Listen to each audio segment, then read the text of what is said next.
লেবুর আসার এটা একটা খুব খারাপ অবস্থা। বাজে না দাদা, অবস্থা খুব খারাপ।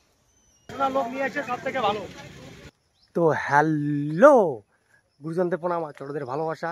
তো আজকে আমরা বেড়াতে যাওয়ার বেরিয়েছি, তো অনেক কয়জন, তো কায় তো সবাই হাসিত হচ্ছে দেখির পাবেন। আজকে আমরা যাবা হচ্ছি একদিনের একটা ট্যুর। তো আজকে যাই, আজকে আসমু, তো সবগুলো হাসিত হচ্ছে। তো আসুক, সবার সাথে দেখা হবে, কায় যামু। আর মোর সাথে আছে সাগর, তো সাগর আসিত হচ্ছে, সাগরের সাথে মুই যাই। তার ভিডিও গান খুব মজা হবে, মানে শেষ পর্যন্ত দেখি থাকেন। তো চলো। তো সাগর চলে আসছে, আমরা বাড়ি হয়ে গেলাম বাড়ির থেকে, বাকিগুলো আসিত হচ্ছে। সবগুলো বাড়ির থেকে বাড়ি হচ্ছে, কারণ আমার টাইম ছিল 9টা, আর হলো বাঙালির টাইম জানে না। তো এদি মুই বোগালি যাইয়া গাড়ির ড্রাইভার মোট চেঞ্জ হয়ে গেল, কারণ এই কারণে আমার এখানে কাজ আছে। এদিক কেবিনও মোর সাথে চলে আসিল, দাদা আর সাগরও রাখি দিল মোটে। তো উমরা আসিত হচ্ছে, উমরা একবারে আসবে। আমরা এখন মুইখানে ঢুকিম এখানে হসপিটাল, মোর একটা ছাত্র আছে হসপিটালত ভর্তি। তো মুই দেখিয়া সোজা বাইরে চলে যাই। তো চলো। তো আমরা চলে আসলাম হলো হাসপাতাল। তো হাসপাতাল থেকে দেখা করিয়া তারপর বাইরে চলে যাবো। তো তার মধ্যে আমার অনেক হয়েছে লেট। তুই বাইরে থেকে মুই যা খালি দেখিয়ে আসিম, কারণ অনেকটা লেট হয়ে গেছে। আলিপুর আসার এটা একটা খুব খারাপ অবস্থা, কারণ রেলগেট পড়লে অনেক টাইম লাগে। তো এমনি সাধারণত লোকের কোনো ব্যাপার না, কিন্তু রুগীর ক্ষেত্রে খুব অসুবিধা। তারপরে থেকে বাইরে চলে আসলাম, সবাই এটা আমার জন্য দাঁড়িয়ে আছে। তো এটা আসলাম, আমরা আসি 1 ঘন্টা হয়ে গেছে প্রায়। তো এই যে আসি, তো আমরা আসি অনেক কিছু কাজ করলাম। তারপরে 9টা বাজে না দাদা,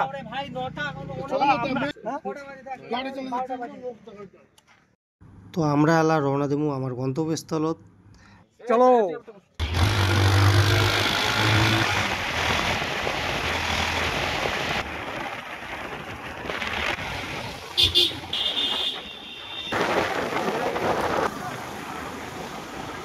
তো আমরা এলা এতে খানিক বিশ্রাম নিবে হচ্ছি, ট্যাঙ্কিটাও খালি করা হবে, সবার একটা ব্যাপার। তো চলো। এই কেবিন, তো তোমার কেবিনক দেখা নাই, কেবিনের অবস্থা দেখো। এই যে কেবিন মোর সাথে, কেবিনও অনেকদিন থেকে দেখা না।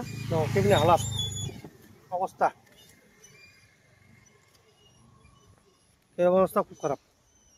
তো সকালের ট্যাঙ্কি খালি করার শেষ, তো আমরা আবার রওনা দেবো।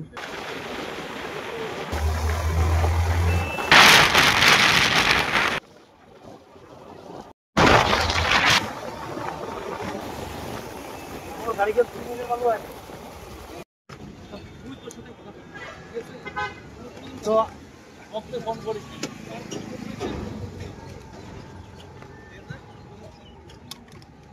তো আমরা চলে আসলাম এলা জয়গার সামনে যে চেকপোস্ট আছে, সেই চেকপোস্টটা।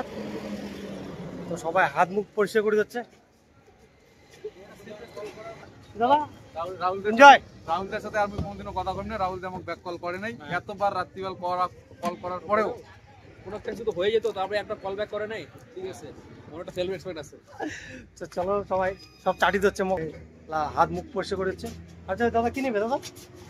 জল চল চল। না না, ও ঠিক খারাপ জিনিস। তো চলো, আমরা পরিষ্কার হয়নি।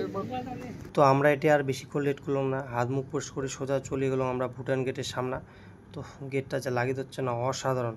তো আমরা এলা ডকুমেন্টস ভেরিফিকেশন করবো, তারপরে তোমার সাথে কথা হওয়া হচ্ছে। ভাই ভুটান কাউ নতুন আসলে একজন চেনা জানা নিয়ে আসেন, নাহলে আমার মতো ফাটি যাবে।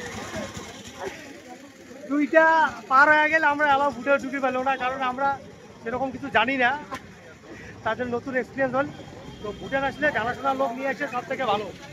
সবগুলো দেখো, এগুলো ঢুকছে 3 জন ঢুকছে, আর আমরা 3 জন গাড়ির লোক ঢুকির পাই নাই, মানে এটে যাই একবার ওঠে যাই, খুব মুশকিল ব্যাপার। এই জন্য জানা লোক নিয়ে এসো, সব থেকে বেশ হবে। কটার সময় আছি? সকাল 11টা, 12টা, 1টা, 2টা, 2:30 বাজে। তো চলো চলো, এবার ঢোকা যাবে, আমার হয়ে গেছে সব কাজ। ও ভাই চলো চলো।